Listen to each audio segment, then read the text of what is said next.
Hey, today's date is August 21st, 2025. This video is for class FTT 210, week 8, final assignment. My name is Drew Davis, and we're going to be going over the entire build process for the muzzle loader. It started with me picking the weapon up at the FedEx depot in town. They kept missing me at the house, so that was kind of a pain in the butt. But once I got it home, first thing I did was unpack it and make sure that I took a good solid inventory of the parts kit and had to make sure I had everything I needed for the build, which luckily I did. The first step that we did after that was starting the inletting process, and I had never done anything like that before.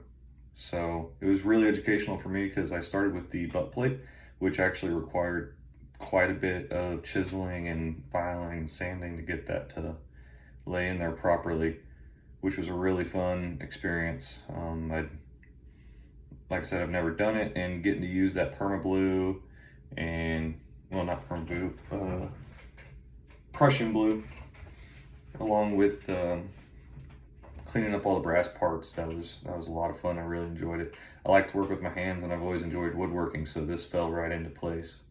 So after inletting the butt plate and the toe plate, we moved on to inletting the lock, which was really challenging, considering I have zero experience with this, and inletting the lock and getting those curves to clean up and everything to sit in there properly was quite a challenge, but we got it done. Turned out really nice. Setting the barrel in there and getting the barrel tenons drilled and setting the pins in wasn't too bad.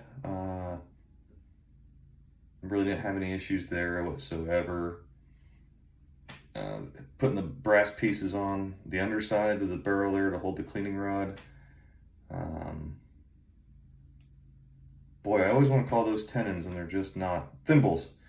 Then we laid the thimbles in there, not a big deal. The toe plate, not the toe plate. Oh, the end cap, that's what it's called. The end cap, that was actually a bit of a challenge for me. It wasn't the part of inletting it and getting it mounted to the weapon that gave me any issues. It was deciding what I wanted to do to clean up the front end, because once it came down to the shaping of the foregrip, sorry about that. Once it came down to shaping the foregrip, I had a heck of a time deciding whether or not I was gonna sand that down and file it down to round it out, or just leave it flush, because the book said it was up to us to make that decision, and ultimately I just wasn't happy with the way it looked when it was just a flush cut. So I went ahead and rounded that out, and I think it turned out great. I'm really happy with it. From there, it was kind of a downhill run. We just had to shape it and sand it and smooth it out. It was a really interesting experience to wet the stock after the initial shaping and sanding and then heat it up. I had never done anything like that with woodworking projects before. I'd never felt the fibers pull up like that, because I've made tables and chairs and cutting boards and bookshelves, but I'd always just sanded it and then finished it. I'd never done that process of heating it up and getting those fibers sanded down, and it made an extraordinarily smooth finish. So I'm going to go ahead and incorporate that in all my other future projects for firearms, as well as any other miscellaneous woodworking projects I may have in the future. So we're supposed to talk about one step that I found particularly informative. Well, I guess I just did. Yeah, the heating the stock up and then sanding that down, that was extraordinarily informative for me. And just learning the overall inletting process, to work with a chisel like that. I do a lot of router work. I'd never really done any chisel work, so it was a lot of fun. Oh, yeah, the functions check. Really cool trigger setup with the dual trigger. I've never owned a firearm. Like, I mean, I've got some old stuff. I got, old bolt guns and pump guns, pump 22s and M1 Garands. I got all kinds of cool old stuff, but I've never gone old as black powder.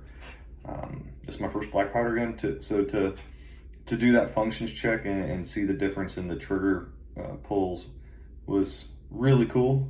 I had never looked into it because I never, to be honest, never really cared about black powder guns, but now that I know how it functions, that was really neat.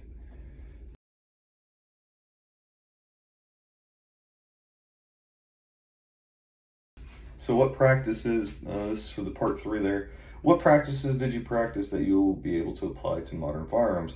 Well, I mean, really all of them. If you consider like a Remington Model 700 a modern firearm, or if you consider the Ruger 1022 a modern firearm, which I do. I mean, they're both still in production. You still buy new models. So all of them, all the procedures could be utilized in a modern firearm, considering you can still buy a wood stock, and if you want to get a custom stock made, or you just want to try to modernize or pretty up a modern firearm, a wood stock is phenomenal way to do that, especially if you do a custom one. I mean, there's companies like Wooks making wood furniture for ARs. If something doesn't quite fit right, you can still custom fit it for an AR, even though it's, a sporting rifle, a semi-automatic sporting rifle, but there's still plenty of bolt guns out there that use wood stock. So all these procedures can be utilized on modern firearms as far as I'm concerned. Identify and describe at least one procedure you'd like to apply to further customize or improve upon your muzzle loader. Well, we still have to finish it, right? So the book covered different products to use on the finish, and I'm clearly going to have to do that yet, because I want this thing to look really nice, and it's going to be a wall hanger. I'm probably going to shoot it a couple of times, but like, again, I don't even have any muzzle loader equipment or black powder equipment, so I'm going to have to go buy ammo and powder and measuring tools, but ultimately it's going to end up hanging on the wall. It's going to be really cool. So one of the other things that we read about that I haven't utilized yet in the book was checkering. I think it'd be really fun to do some checkering on this, on the foregrip, so my sport hand has something to gain some traction on it, or even do a custom inlay. Probably not an inlay, but maybe a low relief carving on the buttstock. That would be cool. So maybe I'll get some practice wood and try that first, and then put it onto the muzzle loader. As far as I'm concerned, this has been one of the best classes I've done so far, and I'm just about ready to graduate. This class happened to fall towards the end of my 2-year associate program. I'm thrilled that this is in here. I really enjoyed it. I learned a lot, and it rekindled a passion that I've got for woodworking. So maybe I'll do something with some of these other older rifles I've got, or I got a couple bolt guns in the safe that would be really fun to buy a really nice, pretty semi-finished stock and inlay that. This has opened my eyes to a whole lot of new possibilities, and it's been a blast. All right, well, this has been a great class. Thank you so much. It's been a wonderful experience, and good luck to anybody else out there who happens to find this on the internet.